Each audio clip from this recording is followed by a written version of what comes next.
Welcome to Live Parkinson's Live an Exceptional Life, the podcast where we explore tools, strategies, and inspiring stories to help you live your best life with Parkinson's. I'm your host, Chris Customator, and I've been living an exceptional life with Parkinson's the last 15 years. And I'm so glad you're here today. Now, today we're diving into a fascinating and potentially game-changing topic, intermittent fasting. You probably heard about it maybe as a trendy way to lose weight, but did you know it might also have benefits for managing Parkinson's symptoms? Imagine a simple dietary strategy that could improve your energy, support brain health, and even reduce inflammation. Sounds too good to be true, doesn't it?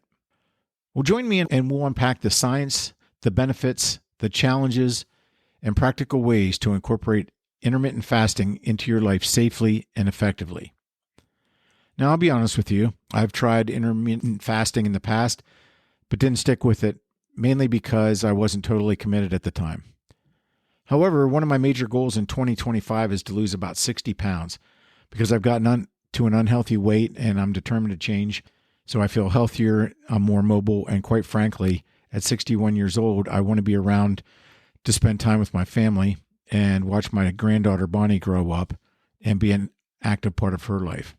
I don't want to pass away prematurely due to obesity-related issues. So I'm going to be incorporating intermittent fasting into my weight loss plan based on all the science and research I've done on it. And I wanted to share what I've learned about intermittent fasting with all of you in the event that you want to review it with your healthcare professional. Now, please ensure that you review any new nutrition or diet plans with your healthcare professional before starting to ensure it meets your personal needs and can be incorporated into your treatment plan. So let's take a look at what we'll be covering in this podcast. We'll start with understanding intermittent fasting, what it is, how it works, and why it's relevant for neurological health. Then we'll transition to the benefits of intermittent fasting for Parkinson's symptoms. We'll explore improved energy regulation, reduced inflammation and oxidative stress, look at brain function and neuroprotection, and then motor and non-motor symptoms. Then it's time to look at challenges and risks of intermittent fasting for people with Parkinson's and look at common challenges, specific risks for Parkinson's patients, and mitigation strategies to help overcome these challenges. Finally, we'll provide practical tips for getting started with intermittent fasting. So if you're ready, let's get into it and talk about what is intermittent fasting. First, let's define intermittent fasting, or IF as it's often called. Now, in the simplest terms, intermittent fasting is a way of eating that alternates between periods of eating and periods of fasting. Now, let's be clear, intermittent fasting is not starvation. Starvation is an involuntary and often prolonged lack of food intake, which could be due to poverty, lack of access to food, neglect, or control by others. It's not controlled or planned and can lead to severe malnutrition and health complications. Intermittent fasting is a planned and controlled eating pattern which you can start or stop at any time. It's used by people for various health benefits, including improved metabolism, weight loss, more energy. So now that we have that out of the way, there are several popular methods of intermittent fasting, including the 16-8 method. And that's where you fast for 16 hours and then you eat during an 8-hour window. So, for example, let's say you finish dinner at 6 p.m. Then in order to fast for 16 hours, then you don't eat again until 10 a.m. So you've met your 16 hours. And the nice thing about this one is you can actually be sleeping a majority of the time that you're fasting. The 5-2 method is another method where you eat normally for 5 days and then you restrict calories for 2 days. Then there's a 12-12 fasting schedule, and then some people do a 24 to 36 hour fast as well. So what's happening in our bodies during these fasting hours? Well, that's a great question. When you fast, your body shifts from using glucose or sugar as its primary energy source to burning fat for fuel. This produces an effect called ketosis and produces molecules called ketones. Now, those of you that have read or heard about the keto diet, this is what the keto diet is all about. It's converting your body so that it burns ketones rather than glucose. Now, ketones are an alternate energy source for your brain and your body when glucose isn't readily available. Now, ketosis can have powerful effects on our cellular health and even our brain function. All right, now that we know what intermittent fasting is, you may be thinking, why are we talking about intermittent fasting in a Parkinson's podcast? Well, as it turns out, fasting can influence some of the very processes that are disrupted in Parkinson's disease. So I thought it would be important to share with you how intermittent fasting may help, based on the science. So let's explore some of these processes. Now, first, there's a process called autophagy. Now, autophagy is a fancy word for cellular cleanup. During fasting, your body ramps up autophagy, and what it does is that means it clears out your damaged cells and promotes cellular repair. Now, for people with Parkinson's, where damaged neurons are a hallmark of the disease based on the damage done by the clumping of alpha-synuclein, intermittent fasting could possibly be beneficial. Now, again, please discuss any changes to your diet with your healthcare professional. Second, fasting reduces inflammation. Chronic inflammation is one of the contributors, based on the research, leading to many of the neurodegenerative diseases, including Parkinson's. Intermittent fasting has the potential to reduce inflammation that can worsen our Parkinson's symptoms. Now, you may be thinking, that sounds great, Chris, but is there any science that backs up intermittent fasting and autophagy and reducing inflammation? Well, in a review article, and this is a long one, it's called Intermittent Fasting, Fatty Acid Metabolism, Reprogramming, and Neuroimmunomicroenvironment, Mechanisms and Application Prospects. And again, that's a mouthful. And that was published in Frontiers in Nutrition. The authors note that intermittent fasting not only facilitates fatty acid oxidation, meaning you're burning fat for fuel, and improves metabolic health, but also enhances mitochondrial function, mitigates oxidative stress, and promotes autophagy. And again, that's cellular cleanup. Now, these mechanisms contribute to its substantial preventative and therapeutic potential in various conditions, including neurodegenerative disorders such as Alzheimer's and Parkinson's disease. The authors also noted that beyond intermittent fasting's effects on the metabolic health, intermittent fasting has also garnered considerable attention for its regulation of the neuroimmune microenvironment. Now, the neuroimmune microenvironment refers to the complex network of interactions between the nervous and the immune system, which play a critical part and role in neuroinflammation, neuroprotection, and repair processes. They go on to say that intermittent fasting regulates neuroimmune responses by influencing metabolic products from fatty acid metabolism, such as ketone bodies. So in layman's terms, intermittent fasting can play a significant role in helping to reduce neuroinflammation and potentially helping people live with Parkinson's lead a better quality of life. Now, here's a fascinating fact. Animal studies have shown that intermittent fasting can protect neurons, enhance dopamine production, and even improve motor function. Now, while human studies are still in their early stages, the potential is too exciting to ignore. But as always, research is needed to fully understand these effects in humans, especially those of us living with Parkinson's. Okay, now that we have a handle on what intermittent fasting is and why it's relevant to neurological health, let's turn our attention to some of the potential, and that's the key word here, benefits of intermittent fasting for people living with Parkinson's. And leading us off is improved energy levels. Intermittent fasting may potentially improve energy levels in people with Parkinson's through several mechanisms. However, clinical studies specifically demonstrate improved energy levels in humans with PD are very limited. So there's not a lot of clinical research out there on improved energy level for people living with PD. Now, let's look at some of the mechanisms that may potentially improve energy levels through intermittent fasting. And the first is mitochondrial function. Intermittent fasting may enhance mitochondrial function. Okay, you're probably thinking, What are mitochondria and what is their function? What are you even talking about, Chris? Well, I'm going to ask you to go back into the deep recesses of your mind to high school biology class. So imagine you're sitting in the second row, third seat, and you're studying the cell. And the teacher asks the question, what are mitochondria and what is their function? You confidently raise your hand and answer that mitochondria are the powerhouses of the cell and are responsible for energy production. You nailed it, and you look like a genius in front of class. See? Aren't memories great? So why is enhancing mitochondrial function important in Parkinson's? Mitochondrial function contributes to energy deficits within neurons, which can lead to fatigue and lack of energy. So people with Parkinson's have mitochondrial dysfunction, so we sometimes create energy deficits, which can cause fatigue and lack of energy. So intermittent fasting may help to enhance mitochondrial function, helping our energy levels. And again, that's the key word there was may. The next is cellular stress response.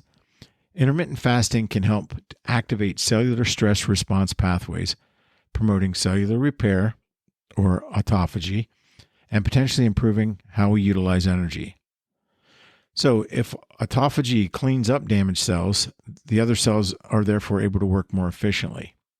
Now, the study, Fasting, Molecular Mechanisms and Clinical Applications, that was published in Cellular Metabolism, the author concluded that one general mechanism of action of fasting is that it triggers adaptive cellular stress responses, which result in an enhanced ability to cope with more severe stress and counteract disease processes.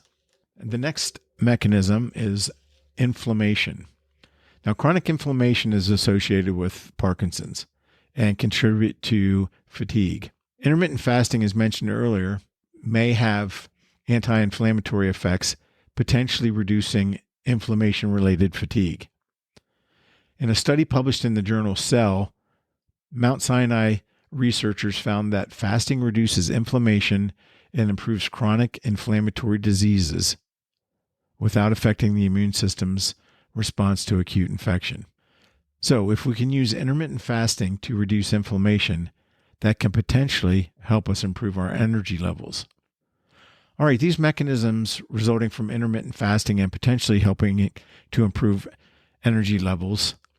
It's important to note again that direct clinical evidence demonstrating improved energy levels in people with Parkinson's due to intermittent fasting is currently limited. So it's essentially there needs to be studies looking at intermittent fasting and its relationship to inflammation on people with Parkinson's in order to have the data available to say yes, it does, or no, it doesn't. Now, I want to stress again that people with Parkinson's should consult their healthcare provider before starting any new dietary regimen, including intermittent fasting, to ensure it's safe and appropriate for your individual needs. Okay, we've looked in detail at the first potential benefit of intermittent fasting, improved energy levels.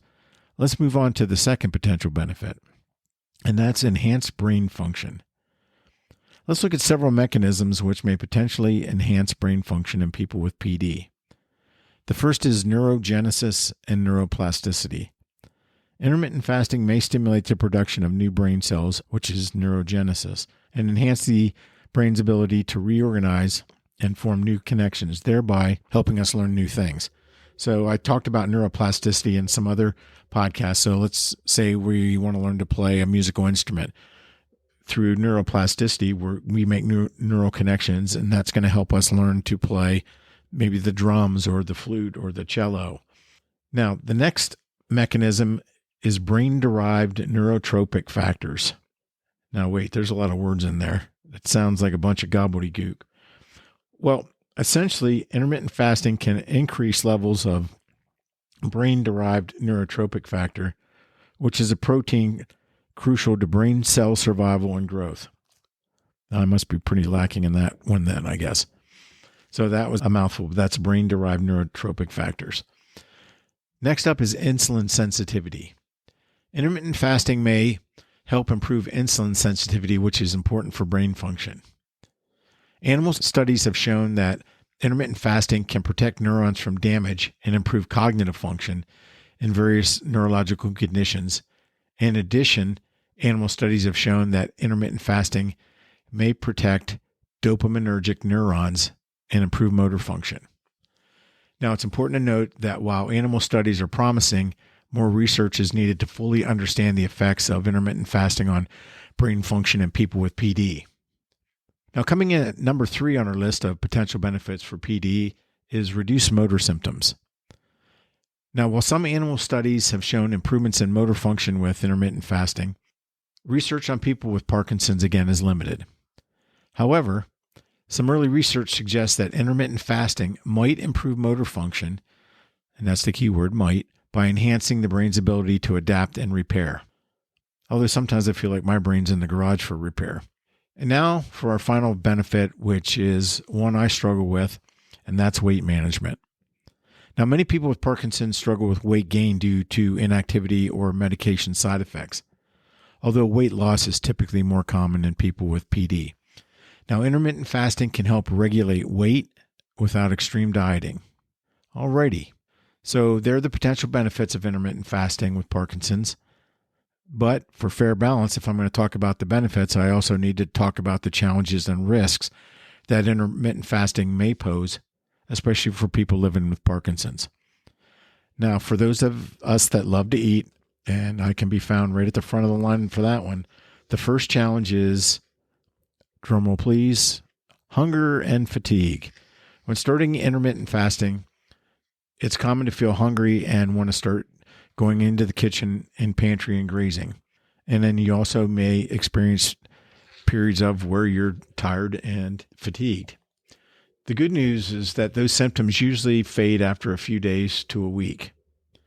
Now, I've personally noticed that when I do intermittent fasting, that I may feel hungry when I first wake up about 9 to 10 hours after eating, but I drink a full glass of water and the hunger goes away. And if I keep myself active, and I find I don't have any trouble in doing that, I don't have any trouble making it through the fast, because that usually takes my mind off of being hungry. And I find myself not being hungry and then saying, oh, I have to eat now. Now, again, honestly, I'm speaking from my own personal experience with intermittent fasting, but in terms of fatigue, as I mentioned earlier, I didn't notice any significant difference whether I've eaten or whether I've fasted. All right, number 2 on our challenge list is medication timing. Now, this is a big one. Many Parkinson's medications need to be taken with food, which can make fasting windows tricky. You're going to want to work closely with your healthcare team to find a fasting schedule that works for you. So depending on the medications, intermittent fasting might be an option for you. And again, it might not be. That's up to you and your healthcare provider. Coming in at number 3 on our challenge list is low blood sugar. Now, for those who are already managing blood sugar levels, fasting could potentially lead to hypoglycemia, which is low blood sugar. Again, that's why it's so important to consult your healthcare professional before you make any significant dietary changes. Also, if you typically have low blood sugar, you're going to want to regularly check your blood sugar levels to prevent hypoglycemia and adjust your fasting schedule as needed. Number 4 on our countdown of challenges is malnutrition. Now, if not done correctly, intermittent fasting can lead to insufficient nutrient intake, especially for people with PD who may have difficulty eating or swallowing. Ensuring adequate nutrient intake during the eating window is essential. And then finally, rounding out our top 5 challenges and risks is dizziness and lightheadedness. Dehydration can occur during fasting, leading to dizziness and lightheadedness, which can present a potential problem for people with PD who are already at risk of falling. So it's important to stay hydrated throughout the day. Maybe you can relate to a few of these challenges, either based on personal experience or from what you've heard or read. Now, I've always believed that no matter what the challenge that lies in front of us is, there's always a way to overcome the challenge. And the same holds true for intermittent fasting. Now, one of the TV shows in the late 80s that I used to really love was MacGyver. Now, if you're not familiar with MacGyver, he was a secret agent who worked as a troubleshooter for a fictionary company called the Phoenix Foundation. Now, as part of his job, he often found himself captured or was stuck somewhere that looked like there was no way to get out. But MacGyver was always very resourceful and would often think through the situation and then use some of the simplest items to free himself. Duct tape, paper clips, twisty ties. So he could fix anything by using whatever he could find in the area. So while intermittent fasting has challenges and risks, and they may seem daunting, but remember, there's always ways to overcome the challenges we just discussed, and you just have to work through them with your healthcare professional and maybe a dietitian. All right, so what are we waiting for? Let's find out how to overcome some of the fasting challenges. First is you want to consult your healthcare professional before starting any intermittent fasting regimen. And you might get a registered dietitian involved and a movement disorder specialist. They can assess your individual needs, medication, and any type of interactions that your medications may have. And then they can also create a safe and personalized plan for you as well. Second is start gradually, just like with exercise. Don't go out and try to kill yourself right off the get-go. So you want to begin fasting with shorter fasting periods and then gradually increase as you begin to tolerate them. So maybe you don't want to start out with a 16-hour fast. Maybe you want to start out with an 8-hour fast or a 10 to 12-hour fast and then build on it. Next is you want to prioritize nutrient-dense foods. And what are nutrient-dense foods, you ask? Well, think of fruits, veggies, whole grains that contain antioxidants, vitamins, minerals, and fibers. Now, you want to avoid processed and sugary foods and ensure that you get adequate protein intake in your diet as well. Number 4 is hydration. You want to drink plenty of fluids throughout the day. And you can also eat a lot of fruits and vegetables contain a lot of water.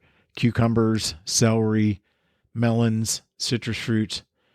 So hydration is particularly important when fasting because people with PD can become dehydrated quickly without really noticing. And then number 5 is listen to your body. You want to pay close attention to how your body responds to intermittent fasting.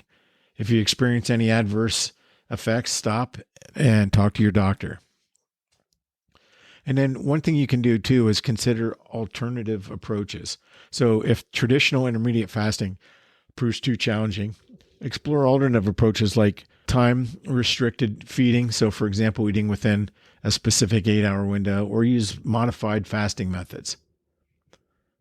Now, before we move into our last segment, I want to share with you an exciting offer from audible.com.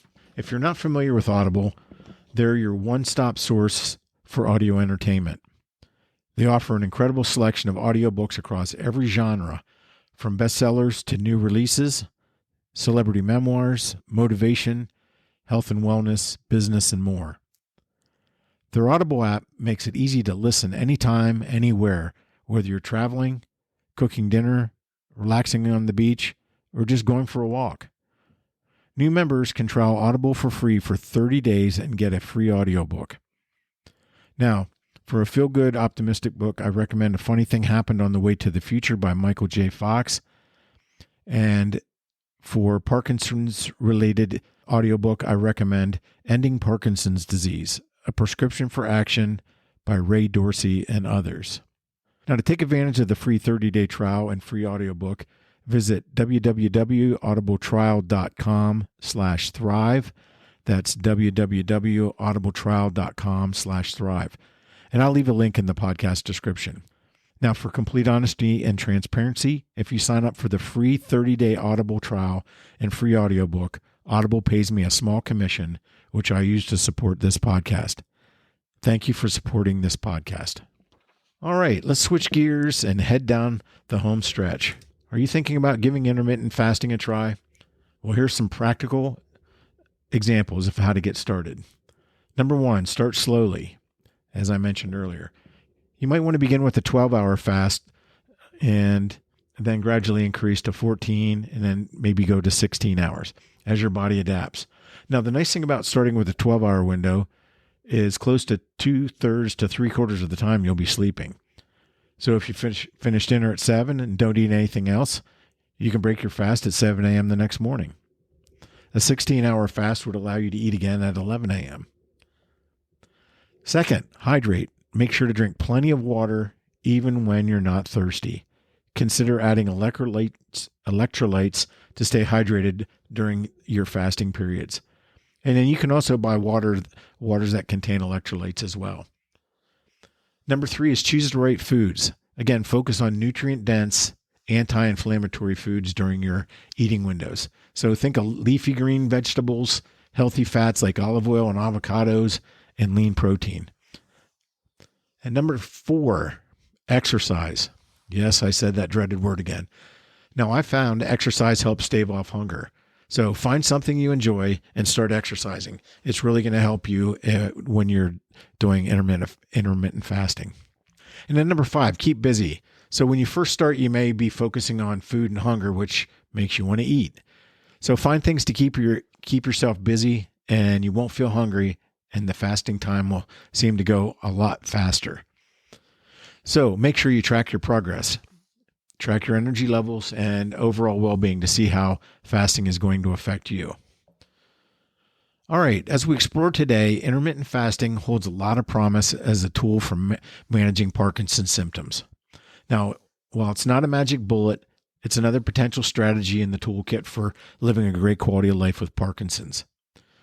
Remember, though, intermittent fasting isn't for everyone. Always consult your doctor before making any major changes to your diet or routine. Now, if you found this episode helpful, share it with someone you know who might benefit, because knowledge is power, and together we can make a difference. Visit liveparkinsons.com to subscribe to the free monthly newsletter, and there's also several other additional free resources on there to help you live a great quality of life, as well as a number of articles to help you learn a little bit more about Parkinson's and how to live a great quality of life. Now, if you feel like I'm providing a benefit and want to support the podcast and development of an online course for helping people with Parkinson's live their best, visit my Ko-fi page, kofi.com/liveparkinsons, and buy me a cup of coffee. Now, before we close, one of the references that I would recommend for intermittent fasting is Dr. Jason Fung, MD. He's based out of Toronto. He's a nephrologist that runs a weight loss clinic, because his whole focus is on looking at the causes of obesity rather than just treating the symptoms.